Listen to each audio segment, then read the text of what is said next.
In Donnelly right now. Change of plans. We were going up Warm Lake Road. It's all closed over there. The snag fire is crazy big, and it pretty much is destroying the whole Warm Lake area right now. Yeah, pretty wild over there.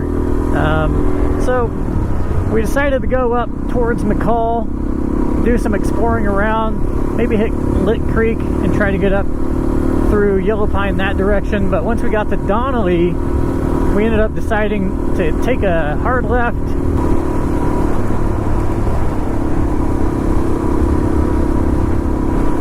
heading west towards Cambridge and all that. It's all clear, no fires, just the way we like it, because I don't know about you guys, but I prefer to not be on fire. Alright, I'm now on a dirt road heading toward Highway 95 Council. Council's the name of the town that I couldn't remember. The only reason I remembered is because there was a sign that says this ends up there, so there's that. But this road is a pretty good shortcut. Cuts off a big old section of highway, goes through the mountains. It's not a good year for fires here. There have been a lot worse years. Whatever year the Cola fire was, I can't remember, but that was a year where just massive amounts of fires got started all over the state. And the air quality was terrible. That's one thing I do remember, is that the air quality was so bad. Hopefully that guy doesn't smash into my dad, who is trailing behind. That big old truck needed all the road. Fires are one of the many things that you have to contend with here in Idaho. In the wintertime, everything is covered in snow, it's frozen over, people get cabin fever where they're just going crazy, there's nothing to do. It can be really miserable if you're not used to it, especially. A lot of people come here from warmer climates and they just go crazy. They don't, especially if they decide to move to the mountains. Everybody thinks they want to move into the mountains until they move to the mountains. So it is a beautiful state, don't get me wrong, it's not easy living here. So you survive the winter time, and then in the summertime you may be breathing in smoke all summer. You could have to deal with a fire in your area, which is even worse, obviously. So, but where I live, there are no trees. I live in the farmland, right at about an hour, well, 45 minutes away from the mountains. And someday I would like to buy property in the mountains and have a little cabin or something like that. That'd be great. Like I said, living in the mountains is worth it. And for a guy like me, I'm fairly used to the seclusion. I grew up very secluded. A lot of people say they grew up in a small town, and you find out it's like 3,000, 5,000 people. But I mean, I grew up in a town of, I think the population was 300, and not only that, but I grew up outside of town on a ranch where there was nobody. They say that you develop your personality pretty much before you are 8. I think it was Freud that said that. I think is mostly true. I was taught that in psychology. Basically, your personality is pretty much there by the time you're 8. There are definitely life circumstances that can change a person, but just going through life, I mean, you're a different person 10 years from now, that's for sure, no matter what, for better or for worse. And the stuff that you surround yourself with can have an effect on that, but still, your personality, the base of who you are, is pretty much the same. If you're a person of good intentions, you're probably just going to be a person of good intentions. Anyways, what was I talking about? I got off on talking about personality types and people, how they grow up. Oh, well, and it's how you adapt to your environment and what kind of environment that you prefer. And for me, I was up in the hills during that time with nobody around, and so I tend to prefer to be away from people, generally speaking. And I'm outside of my comfort zone if there's like a large group setting. That's so far out of my comfort zone, and I don't know why. Trust me, I don't know why. It would be nice if it wasn't, because then it would be a lot easier to deal with those situations. But you know, it is what it is. Some people can play the piano, some people can speak in front of large audiences, some people can ride a motorcycle, but very few people can do all of those things. In college, I learned how to public speak really well. I think it was like my 4th or 5th try, I started getting really good.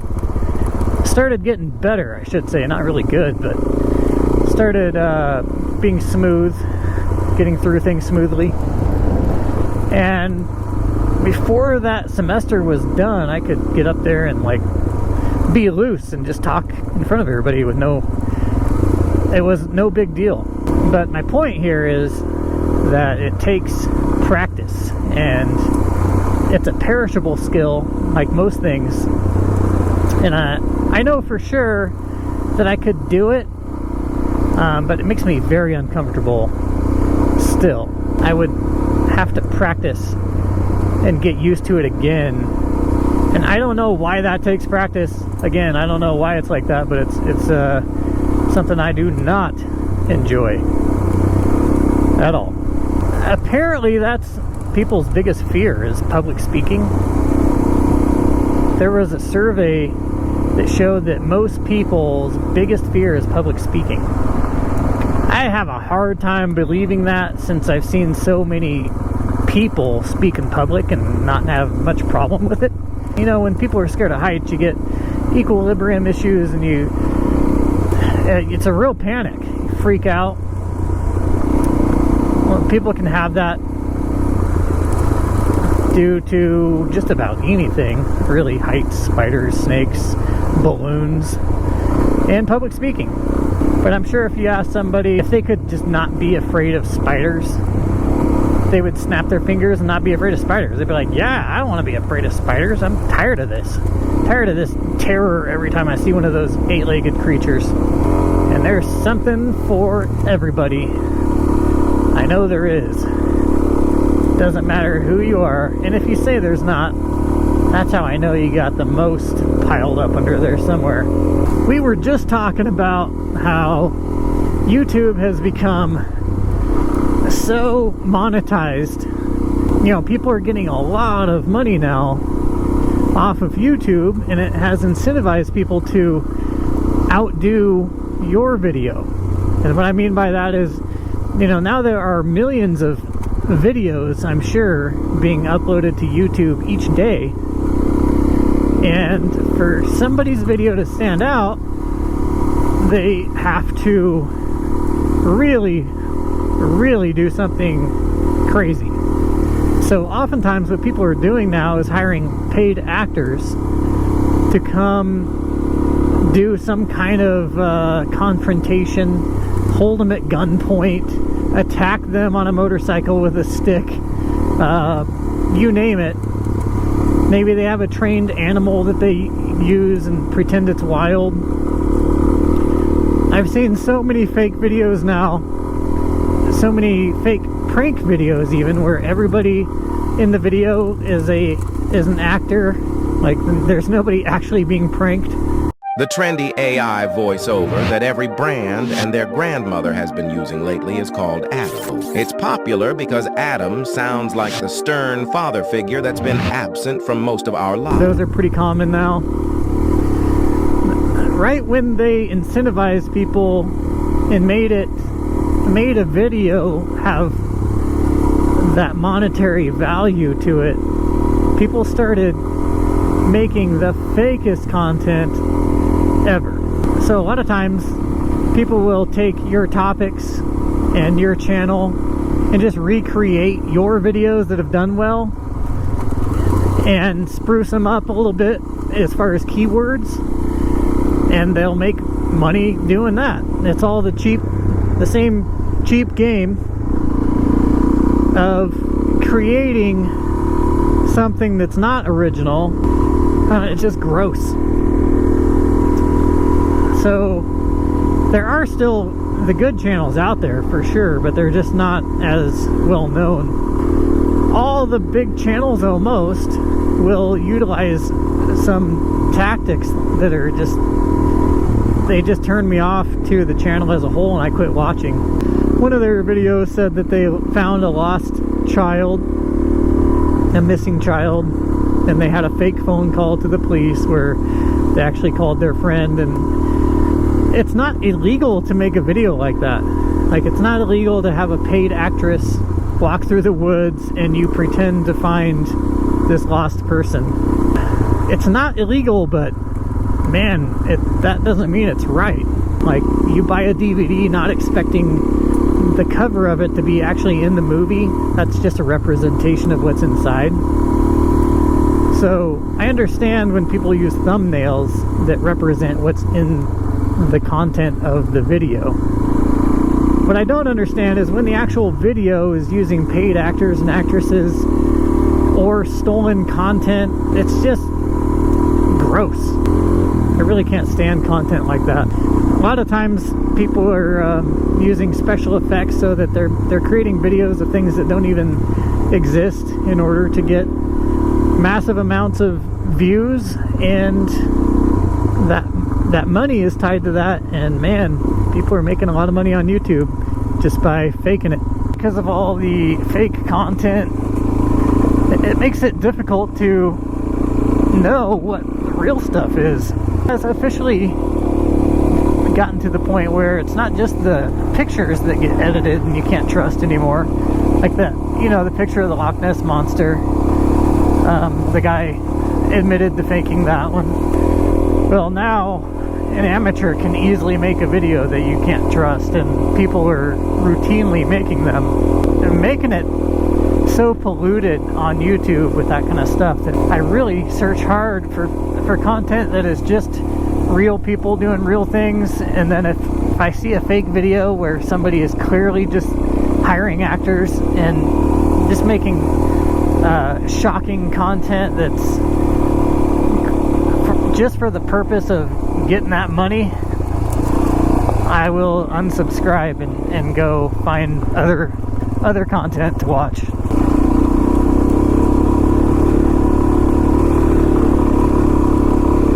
I am on a rocky road. Oh shoot, I just lost my phone. Gay.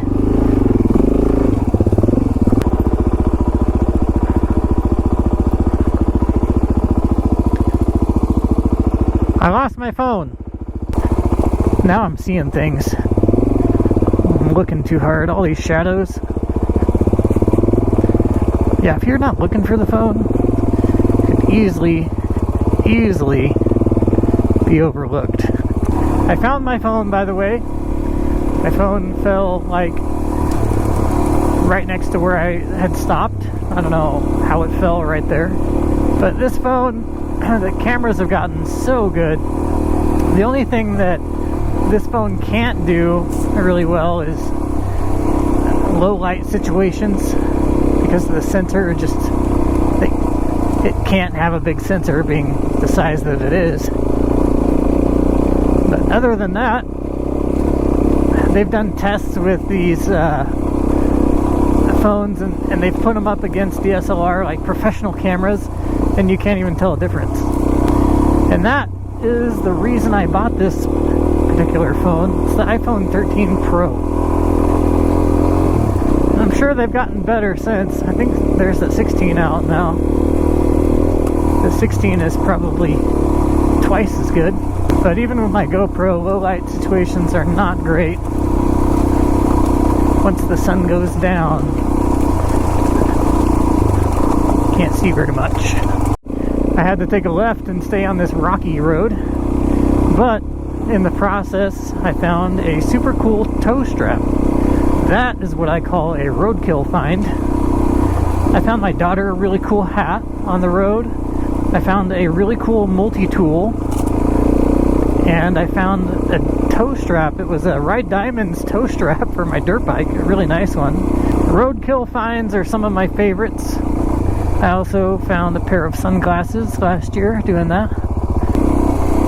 I'm curious, what are your guys' best roadkill treasures? Have you ever found anything on the road just sitting there and you're like, whoa, somebody lost this. They'll never find it again, so I'm keeping it.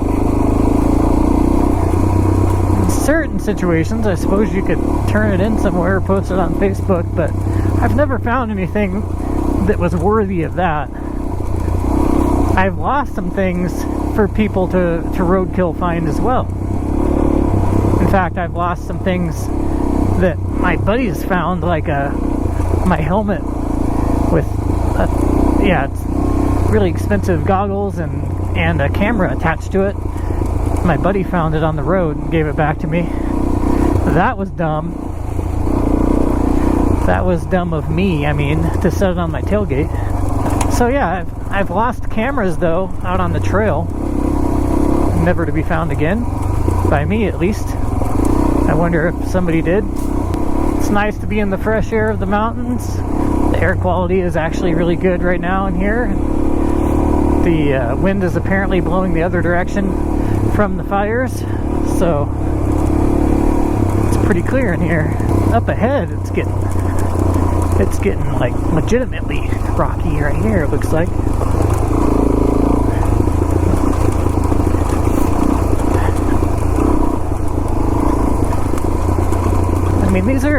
It's easy to go down on roads, but so embarrassing. How embarrassing is it to go down on a road, crash your brains out, when I do pretty much any other terrain, but then I get to an easy road and I'm like, oh, I'll start cartwheeling now. Not that I do that very often, but when I do crash on the roads, I can usually attribute it to low visibility or not keeping good form. So I'm just like cruising along, have my legs like locked, and I hit something and go flying. Anyways, I just got out onto this nice smooth road. I hope my dad back there, he finds his way to it. He should. Probably pull over just in case. I'll catch you guys on the next section. Peace.